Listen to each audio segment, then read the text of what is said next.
Katy, and we have an interesting history lesson for you today that goes all the way back to Florence during the Renaissance time period. I bet you didn't know. I'm going to have her tell us about it. All right, so with Acqua Panna and San Pellegrino are both sister companies.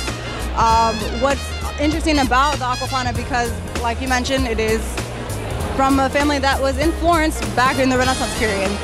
It specifically owned that kind of land, that spring that had the water, and people would travel from around Europe just for them to drink it. And it's natural, it brings your palate back to its original pH of 7, and it's just absolutely perfect, I gotta say. That's one of the things I like, that it really acts as a fantastic palate cleanser, and I think maybe people don't know about the chemistry of that piece. Is there anything more you can tell people about that? About the whole palate cleansing ability? Yeah, I mean, a lot of people think that, water will it's something just to wet your whistle, if you will. This specific water, just because of how the earth produces it, how it is held in the spring, it gives you those natural abilities in this water to cleanse the palate completely, and you don't have to worry about anything being added to it, because it's just in the spring and naturally, and that the only thing that we have to do as humans is just bottle it, and then we ship it all over the world. There's nothing that is artificial about it. All we do is that we bottle it and it's shipped over the world, and it is as it is in Florence from the Renaissance period to it is now. That's amazing, and this is one of the things I love best about the Seattle Wine and Food event, is that you get to go around and talk to people who can tell you more about the food you're eating and more about what you're drinking, and really dig into the origin stories of where some of these things came from. So we're getting not only a history lesson, but a chemistry lesson today also, which I love. How has your experience been here at the event so far? So far, I mean, it's absolutely phenomenal. I've seen different wineries and restaurants from around the world to, just down the street, and having them tell us and tell myself, this is what we have to provide to you. What, maybe there is a little secret. Maybe there is like a little hole in the wall that we don't know about, that it suddenly comes up here in the wine and food experience, and people find that, and you compare it with, this wine, or hey, you know what, we have this kind of special coming up.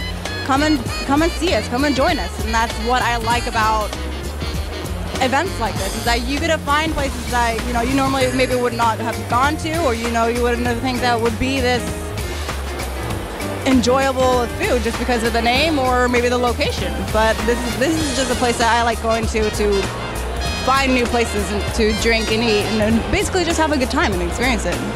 It's one of my favorite things about the community here. There's a sense of discovery almost, and adventure sometimes even. How long have you been attending the event? Actually, this is my first event, being here in Seattle. I've been to other ones, that were specifically for tea or beer or any other ones that were here in the Seattle Center. But this is the first one that I've experienced with food and wine. And being the first one that I go to is phenomenal. Everybody, chefs, vendors,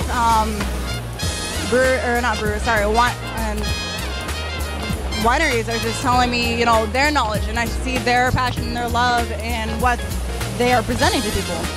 And it's one of those things that why I always enjoy going to these things. And I'm glad that I actually went to this one and that I can experience it for hours and hours, and I can just go to every single vendor, every single booth, and learn something new about everyone. Yeah, absolutely. So for folks who might also be attending for the first time, what advice would you give them? Try everything. Try whether you get a little bite or you have a little sip of wine. Even if you don't get to, because that one bottle has been super popular, or that one dish has been super popular, talk to them, and maybe they can give you, advice as to, we don't have our dish, but when you come in, hey, ask us, here's my card, tell me about, your experience here, and I want you to try that same dish. We'll give you, maybe we'll give you a tasting, or maybe we'll tell you, this all should pair very well with this, just because you took the effort to come in here and find them. Now, Katy, do you have a favorite? Do you have a preference between the still and the sparkling? Honestly, it all depends on the mood because each one actually pairs well with certain wines and certain foods. So with the still water, with the Acqua Panna, is that it's a lot more delicate. Like I said beforehand, it was a very good palate cleanser. So it's very good with fish, with delicate wines like white wines. I wouldn't really say sweet wines, but or dessert wines, but it's a very, very good with one of those lighter dishes or lighter wines. Versus the San Pellegrino, which is a mineral water, it's a lot better with red meats and red wines and cheeses because of the actual chemistry behind that as well.